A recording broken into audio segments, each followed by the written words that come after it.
So the other morning I got up early with my husband, Andy. He had made his coffee and the sun was rising, and we have these really big windows in our apartment. So we just sat on the couch and looked out at the sky. And it was really beautiful. But somehow, a few moments in, I decided to pick up my phone and I automatically started scrolling through things like Facebook. And somehow that led me to watching a Conan O'Brien video where Jennifer Garner corrects his grammar, and I was watching it silently because there were subtitles, but I wasn't in the present moment. And after a minute or two of that, Andy looked at me and he said, "Isn't this beautiful?"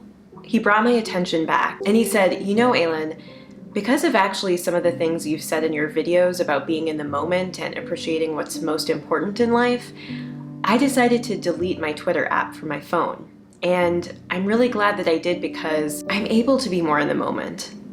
And even though maybe at times I'll miss the rush of seeing a new notification or finding out something interesting, ultimately I want to focus more on being present in my life." And I realized in that moment, I was such a fake, I was such a phony, because here I was scrolling through my phone, watching a video that really meant nothing to me. What was I doing? And so I put my phone down and I came back to the moment. I sipped my coffee, I looked out at the view, and Andy and I just kind of sat there in silence and then started chatting about our future. And even though it was really only like 10 minutes of us being together, it was kind of a memorable moment and it was really beautiful.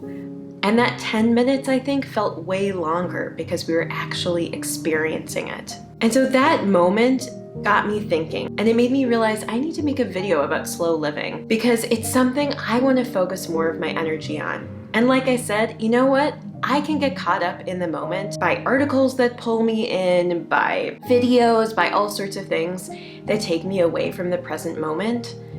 And it's not worth it. It's not worth the loss of my time, of my energy, of my mind, just so I can have a laugh. So today I'm going to talk about what slow living means to me, with the idea that hopefully I'll get myself to make changes in my life to move more and more towards minimalism and living more intentionally. In case we haven't met before, hi, I'm Aylin, and this is my channel Slice of Light, where I talk about simple living, building an empowering mindset, and photography and videography. If any of those topics interest you, please hit the subscribe button below. Doing so really does support me, so if you're at all interested, I'd really appreciate it. You can also hit the thumbs up button if you end up liking this video, and hit the bell alert button if you want to be notified when new videos come up. So my understanding of slow living is really that it's just like what it sounds like. It's about slowing down, being more in the moment, not feeling like you need to rush through everything, but savoring experiences. It's really about being mindful and being very present in the moment at hand. One way to think of it is like, you know when you're eating something and you just kind of gobble it up quickly and go on with your day, versus if you slow down and savor the food, take smaller bites, let it linger in your mouth and enjoy all the flavors. I think that's the difference between fast living and slow living. Like, you can get through life just living fast and moving forward, but will you be able to enjoy it to the same extent? Will you have as much awareness of yourself? Will you be connected to who you really are? I think it's so easy to get caught up in the future or the past.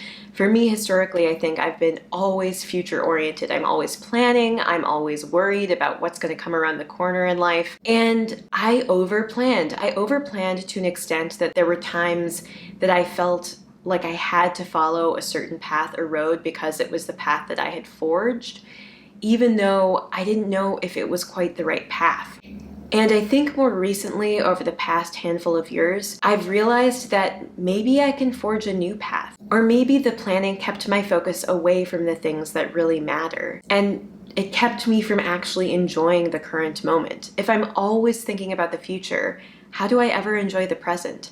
Now, maybe you fall into that category, but I also think that there are some people that really linger in the past. Not to say that we shouldn't look back and reminisce. I definitely think that's almost a part of slow living, But what I'm talking about is people who feel kind of stuck in the past. Maybe they're thinking about regrets that they have all the time or things they could have done differently.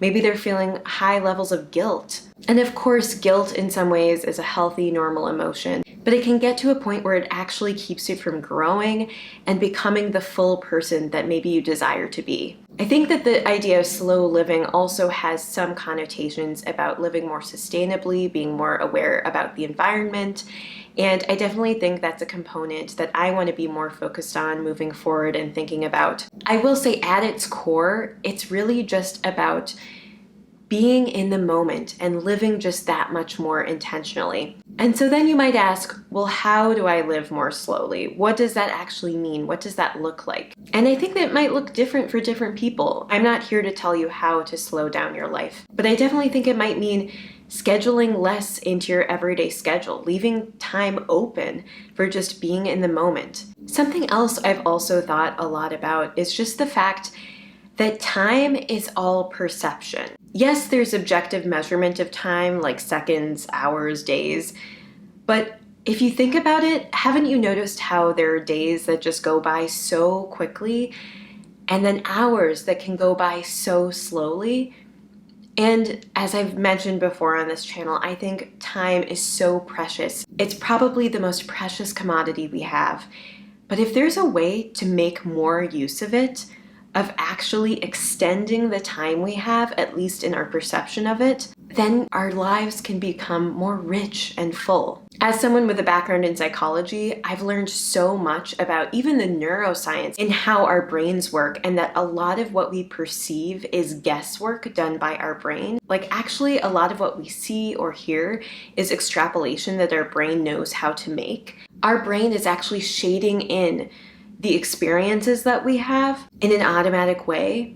But if we can slow down and influence our perception and actually be more in the moment so that the moments actually slink by more slowly, we might actually derive more meaning and purpose and experience from the same amount of time in our lives.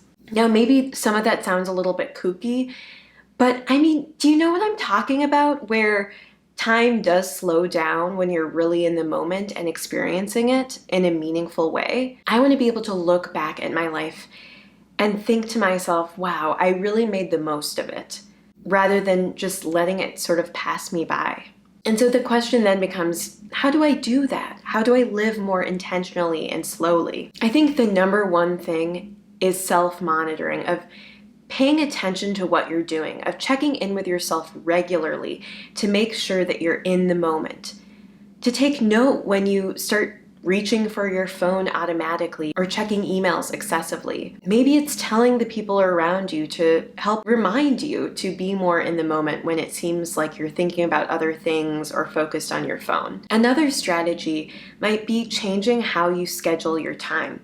So take vacation, for example. Maybe instead of planning out every single moment of the vacation, you leave an afternoon here or there open to just seeing what you discover while you're in a new place. Maybe it's just about scheduling your everyday life a little differently, leaving more time for just spending with your family, or for being in the moment, or for reflection or meditation, or something like that. Another strategy might be taking up a new hobby that forces you to be a bit more mindful. Something like gardening or learning an instrument or reading that really forces you to be in the moment and focus at the task at hand. Being able to step away from work or stressors or things that are bugging you can actually help you be more emotionally level and potentially enjoy life more. I think in modern society, it's hard to make these changes because often we feel pressure, maybe from work or just society in general, to be as productive as possible, to be as efficient, to be as quick. And of course, it's important to be productive. But I think sometimes when we focus on those pressures to be going, we end up actually being less productive because we have higher levels of stress, of worry, of unhappiness, and then we're actually less efficient in the moment when we're working. And it's harder to get into that flow state, that state where you're so focused on the task at hand that you kind of forget everything around you. And some research in positive psychology has actually shown that that flow state is really important for productivity and can make you much happier. And so I actually think that slowing down, creating more space for real breaks, for being in the moment, for enjoying yourself, might actually help you enter flow state more regularly and actually be more productive. If you're really new to the idea of slow living, I think a first step is to just start paying attention. Where do you start to stray away from the present moment? What are areas that are challenges for you in really being able to relax and to enjoy the present? One other thing I want to mention about slow living and mindfulness and being in the moment is that this doesn't necessarily just mean being more present with happy or positive emotions. It might even involve being more present with difficult emotions like sadness or anxiety. But the truth is that often when we try to escape emotions, the emotions build up and hit us even harder. But by processing emotions, by not avoiding them, but addressing them, experiencing them, figuring out what those emotions might be telling us about our lives, and then thoughtfully and intentionally acting on them, we might actually be able to grow and in the long run, reduce the overall intensity of negative emotions. I think especially with anxiety, avoidance is really what researchers have found perpetuates anxiety, but by approaching anxiety, by not being so afraid of the anxiety itself, you can take back the power over anxiety and decide what to do with it and what to do with your life. So I really say all this as somebody who's working towards living more slowly. I struggle. I mean, that story I told at the beginning where I was on my phone, it really is a classic example of how I'm still struggling through this. I think some of these processes of fast living are so automated, we're so used to a certain style of living that it's hard to slow down. And sometimes even when you start to slow down, at the very beginning of that process, it can feel almost a little bit boring because you kind of forgot how to be in the moment, how to enjoy the moment.